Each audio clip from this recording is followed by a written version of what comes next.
এটি আশুলিয়ার ২০ মাইল জিরাপুর সড়কের পাশে থাকা একটি বসত বাড়ির দৃশ্য। এই বাড়িটি বছরের ৩৬৫ দিনে জলাবদ্ধ থাকে। জলাবদ্ধতার কারণে গত ২ বছর ধরে বাড়িটি পরিত্যক্ত অবস্থায় রয়েছে, যে কারণে নিজের বাড়ি রেখে বাড়ির মালিককে এখন ভাড়া থাকতে হচ্ছে অন্যের বাসায়। ২ বছর ধরে পানির নিকে থাকতে পারি না। এই দেখেন কি অবস্থা। আর মনে করেন এখন নিজের বাড়ি থেকে মানুষের বাড়িতে ভাড়া থাকি, মাল সাবান এনে রয়েছে, কাম কাজ করে খাই। এখন কাম কাজ সব করতে পারি না, কিচ্ছু না, মানুষের বাড়িতে ভাড়া রয়েছি। এদিক দিয়ে 2 বছর ধরে ড্রেনের মাথাটা বন্ধ করে দিছে। এখন এই আমতলা ওয়াশের পানিটা নিয়ে এলাকা সবার বাড়ি এরকম অবস্থা। এই এলাকার অন্যান্য বাড়ির অবস্থাও অনেকটা একই রকম। দুর্গন্ধযুক্ত ময়লা পানি, সাপ, পোকামাকড় আর মশা মাছির অত্যাচারে অতিষ্ঠ সবাই। যে পাশে বৃষ্টি হলে অনেক পানি হয়, বুঝছেন, আমাকে মেলাডি রুম আছে, সাইডের একটা রুমও ভাড়া থাকে না পানির কারণে। বৃষ্টি হলে অনেক পানি হয়, আমরা বাইর হইতে পারি না।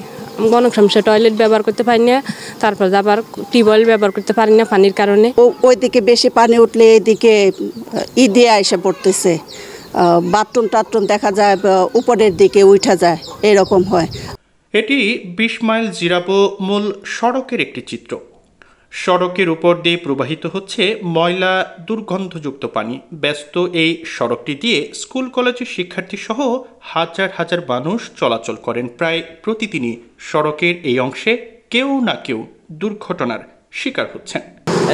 পানি যাওয়ার রাস্তাটা নাই, বর্ষার পানি হইলে এই যে ওই সাইডে কিন্তু খাল আছে, ওই খাল দিয়ে বইরে জায়গা।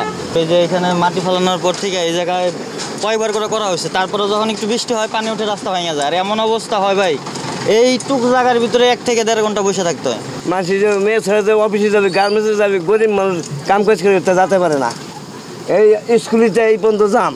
আমি 3-4 বার অ্যাক্সিডেন্ট করছি গাড়ি নিয়ে, 3-4 বার পরে কাটতে গেছে, কারণ পানিতে দিশা পাওয়া যায় না। গাড়ি চলাচল করতে খুব কষ্ট হয়ে যায়, গাড়ি যদি উল্টি পড়ে গাড়ি চলে না।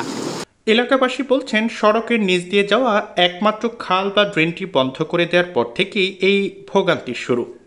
স্থানীয় চেয়ারম্যান, উপজেলা নির্বাহী অফিসার, এমনকি পরিবেশ অধিদপ্তর থেকে শুরু করে সরকারি সব কর্তৃপক্ষের কাছে নানাভাবে আবেদন নিবেদন করেও কোনো সুরাহা হয়নি। চেয়ারম্যানের কাছে আমরা এই রিপোর্টটা করার পরে চিঠি আকারে রিপোর্ট করি, ওনারা তদন্তে আসে, তদন্তে এসে ওনাদের পক্ষ থেকে বলে আসলে এটা ওনাদের কাজ না, আমাদেরকে এলজিডিতে পাঠায়। এরপরে আমরা এলজিডিতে যাই, এলজিডিতে যাওয়ার পরে ওনারা আবার ওখান থেকে ইউনো অফিসকে পাঠায়। তো আমরা ইউনো অফিসকে জানানোর পরে ওনারা এলজিডিকে আবার দায়িত্ব দেয় যে এটা তদন্ত করার জন্য। বহু জায়গায় আমরা চেষ্টা করছি, কোনো কাজ হয় না।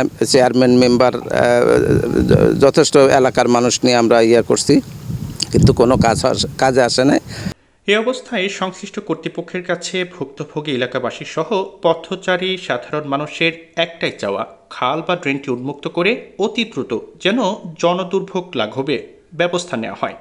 হাত জোর করে বলি, অন্তত এই রাস্তাটা, এই 20 মাইল জিরাবরের এই রাস্তাটা প্লিজ ঠিক করেন, প্লিজ প্লিজ, আপনাদের কাছে হাত জোর করি, প্লিজ। এই রাস্তাটার কষ্ট আমরা সহ্য করতে পারতেছি না, আমাদের অনেক কষ্ট হচ্ছে। আপনারা দেখেন কেন এই কষ্ট আমাদের হচ্ছে।